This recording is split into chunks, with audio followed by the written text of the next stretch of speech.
हुर्मते रूहे पैगंबर यक नजर कुन सूए माँ, यक नजर कुन सूए माँ। मुअज़्ज़ज़ नाज़रीन व सामीन, अस्सलामु अलैकुम व रहमतुल्लाहि ताला व बरकातुहू। आज का ये वीडियो बनाने का मकसद सिर्फ़ ये है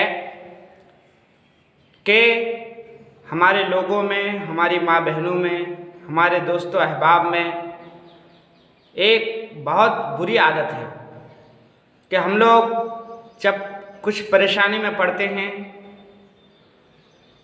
परेशान हो जाते हैं, मतलब कोई मुसीबत आ पहुंचती है, तो हम लोग सोचते हैं कि अल्लाह रब्बुल इज़्ज़त ने हम पर जुल्म किया, अल्लाह तबारक व तआला हम पर जुल्म कर रहा है, या खुदाई है जो हम पर इस तरह जुल्म ढा रहा है। तो ऐसे कलिमात बोलना, ये ऐसे कलिमात है जो कि आदमी को कुफ्र तक ले जा सकता है। इसलिए कि कुरान पाक में अल्लाह तबारक व तआला इरशाद फरमाता है, इन्नल्लाहा ला यज़लिमु मिस्क़ाल ज़र्रा, कि बेशक अल्लाह रब्बुल इज़्ज़त किसी पर ज़र्रा बराबर भी जुल्म नहीं फरमाता है, जुल्म नहीं करता है। अल्लाह तबारक व तआला किसी पर ज़र्रा बराबर भी जुल्म नहीं करता है। अपने ऊपर की मुसीबत, अपने ऊपर की परेशानी को आदमी खुदा की तरफ मंसूब कर रहा है, हालांकि ये गलत बात है, जबकि अल्लाह खुद फरमाता है ना कि वो किसी पर ज़र्रा बराबर भी जुल्म नहीं करता है।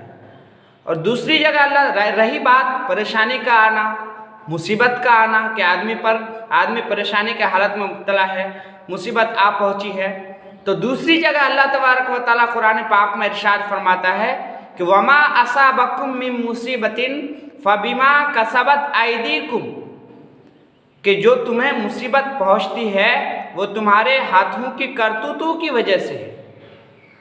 वयाफु अन कसीर, और बहुत सारी ऐसी गलतियां हैं जिसको अल्लाह रब्बुल इज़्ज़त हमें माफ़ फरमा देता है।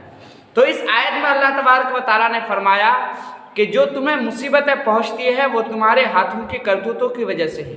इसका मतलब ये है कि हम पर अगर कोई मुसीबत पहुंची है, इसका मतलब यह है कि हमने कहीं ना कहीं तो कुछ ना कुछ तो कोई गलती किया है, कहीं हमसे कोई गलती हुई है, कोई लग़्ज़िश हुई है जिसकी वजह से हमें ये मुसीबत आ पहुंची है। अगर हम वो गलती ना करते तो हम पर ये मुसीबत ना पहुंचती।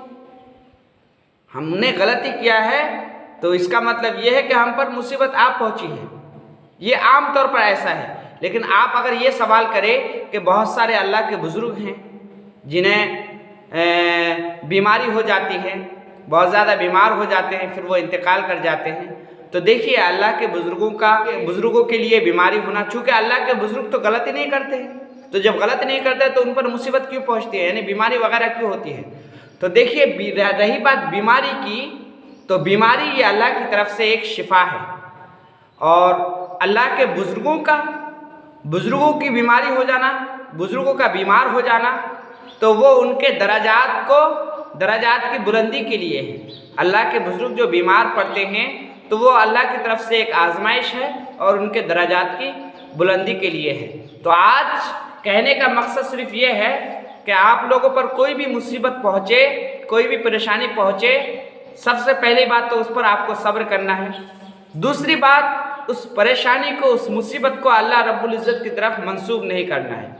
अगर आप उस परेशानी को, उस मुसीबत को अल्लाह तबारक व तआला की तरफ मंसूब करते हैं और कहते हैं कि ये परेशानी अल्लाह ने हम पर डाल दिया है, अल्लाह हम पर जुल्म कर रहा है, तो याद रखो आप लोगों का ईमान जा भी सकता है, आप लोग ईमान से निकल भी सकते हैं, कुफ्र तक पहुंच सकते हैं। तो इसलिए ऐसे कलिमात से हमारे माँओं को, हमारी बहनों को, हमारे भाइयों को, हमारे बुज़ुर्गों को ऐसे कलिमात से बचना चाहिए। अल्लाह तबारक व तआला हम सबको सही रास्ते पर चलने की तौफीक अता फरमाए।